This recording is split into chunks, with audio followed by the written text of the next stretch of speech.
My name is Joel Weaner with the Florida Aviation Network, and we're here at Oshkosh 2022. I'm here at the Bahamas Aviation booth with Miss Litia Duncombe. And what is your position with the Bahamas? My position is the Acting Director General with the Ministry of Tourism, Investments, and Aviation. All right, so with that, here at Oshkosh, we have a lot of pilots that like to come visit. And the process of choosing your islands, how many islands do you have to visit? Right now, we have 16 island destinations that are all open for business.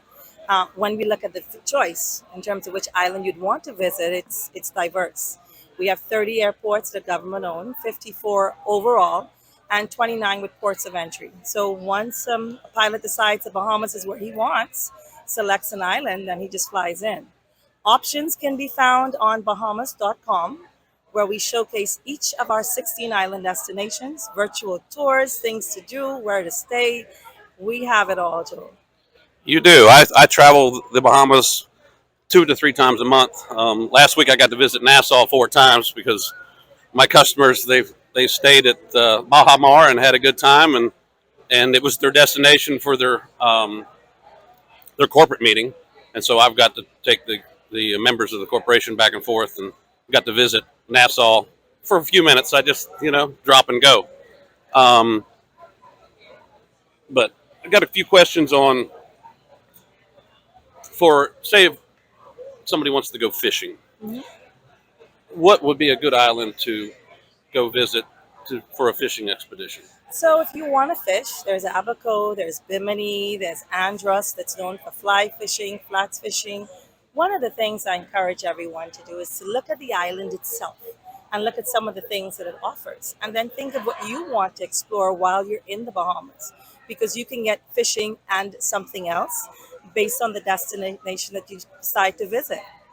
I enjoyed my last fishing adventure. It was at Harbor Island, and I didn't go for the fishing. Well, I did, but the beautiful pink sands of Harbor Island is one of the nicest beaches that you have to explore. Yes, Harbor Island is definitely a fan favorite. It's beautiful. And one of the things that we always share with our visitors, make it a 2 to 3 center destination, which is perfect for the general aviators. You can fly into one location, you can hip hop through the islands of the Bahamas and have a wonderful time. So Harbor Island can be one of the stops. We can plug in Abaco, Grand Bahama, and also Exuma. We can plug them all in. They're all wonderful. Another one that I like to go is Hopetown. I just enjoy the little quaint town, and you pull in and it's just the scenery is beautiful. And One of the things we've seen in a post COVID environment is that visitors want a destination that's more in touch with nature, more sustainable, more eco related activities, and also destinations that are in touch with the communities.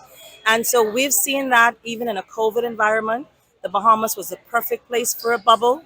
You were able to social distance on a beach of your choice yes, and just enjoy nature. And even as we rebound and as we recover, that's one of the things that our visitors want to keep and stay connected with, nature based activities or an island that they can have it all.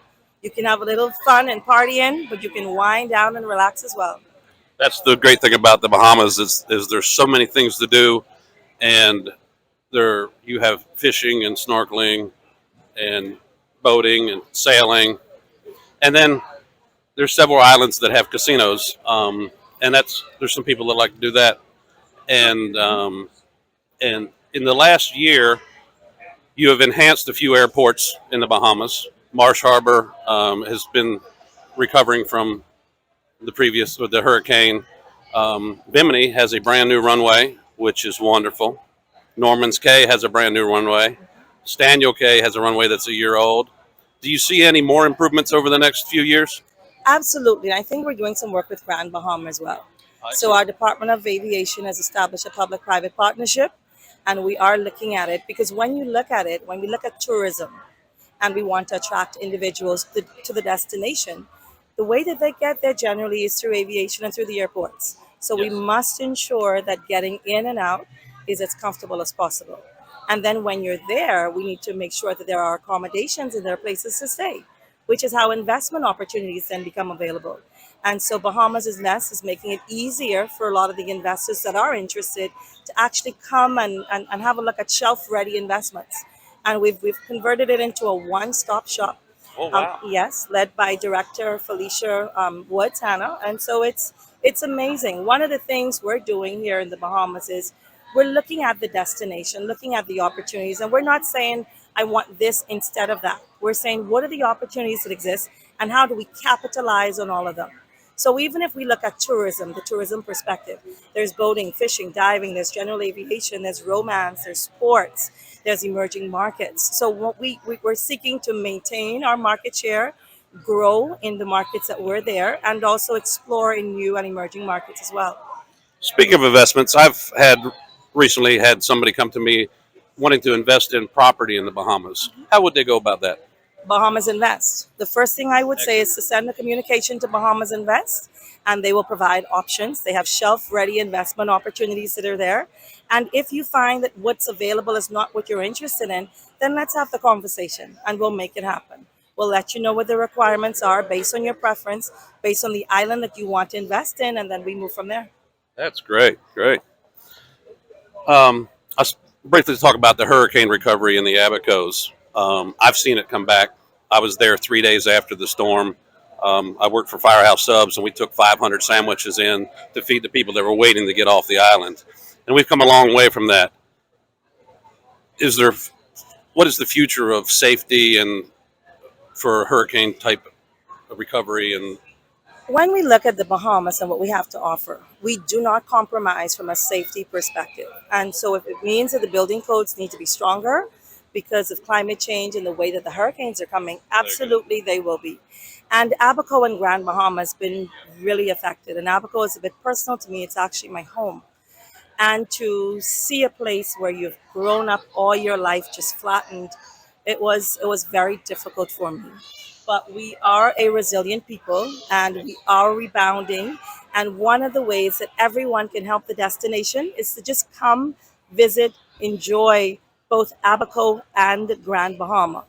Speaking of which, next year we're going to have an air show in Grand Bahama. that And is so we're going that to is great. encourage everyone to come down and enjoy it. It's going to be Memorial Day weekend. Air Boss is coordinating it for us, and we're really excited about it. I was excited about that. When I came this morning, I didn't know anything about the air show in Freeport, but that gives us a destination next spring, Yes, and I absolutely. plan on being there. Absolutely. See, the beauty of being a pilot is you can visit whenever you want. 50 nautical miles, you don't have far to go. No. So we want to encourage you to keep flying into the Bahamas, and we'll make the ease of getting in and out so much easier. One of the things that we're also doing from the customs and clearing perspective is we're looking at automating that process. So the click to clear is being introduced. There's wide stakeholder engagement to make sure that all the I's are dotted, all the T's are crossed, and it's a process that is free and flawless for all, and it can help everyone in the industry.